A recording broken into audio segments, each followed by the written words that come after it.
फैबाय थानाय दुर्गा फुजाया खाथिनिफ्राय खाथियाव मोनफैथारबाय।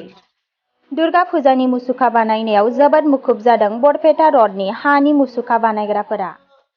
मुखुब जादों आइ दुर्गाजों लोगोसे देव-देबीफोरनि हानि मुसुखा बानायनायाव।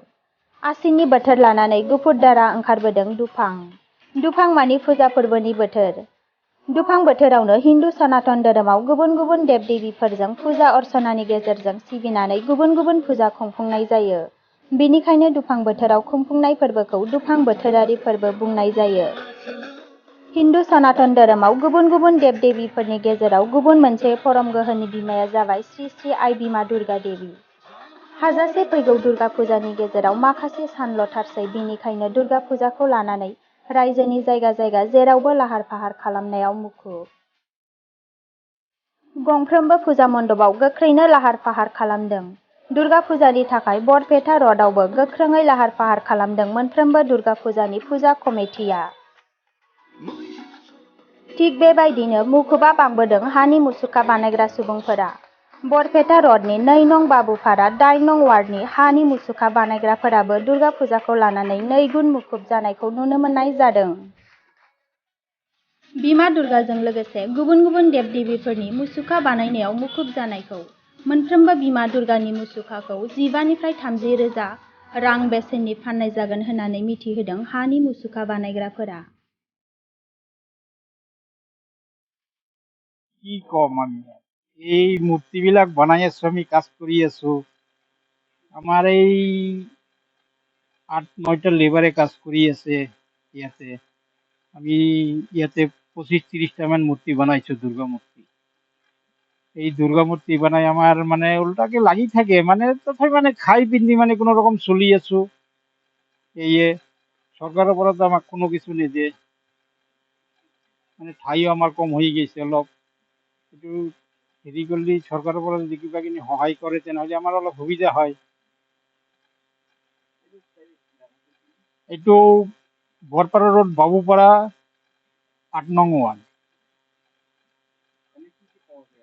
আমার ইয়াতে সব মূর্তি পাবো, মানে দুর্গার পৰা, কালীর পৰা, লক্ষ্মী, বিশ্বকর্মা, সরস্বতী, মনসা এগুলো সবই পাবো। শিব মূর্তি পাবো। আমার এই আটা পিতাক লগে চলি আছে এইটো। মাটি আমি পাঠশালার পৰা আনো।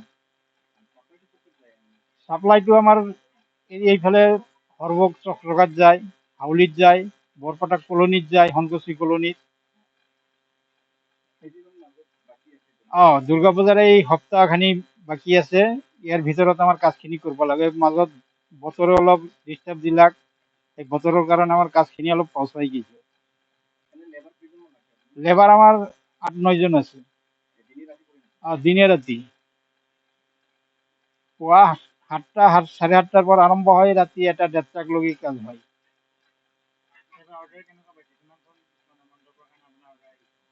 আমার ইয়াতে 25-30টা মূর্তি আছে। 25টা অর্ডার পাইছো, আৰু আমার বৰডেগাই গেছে মঙ্গলদৈত আছে হেৰি 3টা। সেইটো ফিনিচিং দি থৈ কালি আহিব।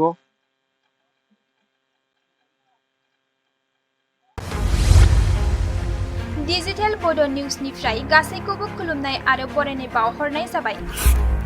मदद आरो हेफाजाबनि नोजोरजों नोंथांमोननि सेराव दं डिजिटेल बड' निउज वेब पर्टेल।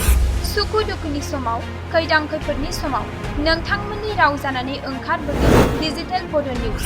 खौरां दैथायहरनो आरो जोंजों थोंजोङै फोनांजाबनो थाखाय जानबुं नं 6901559919। उदां आरो सैथो खौरां फोसावनायनि थांखिजों नोंथांमोननि सेराव दं डिजिटेल बड' निउज।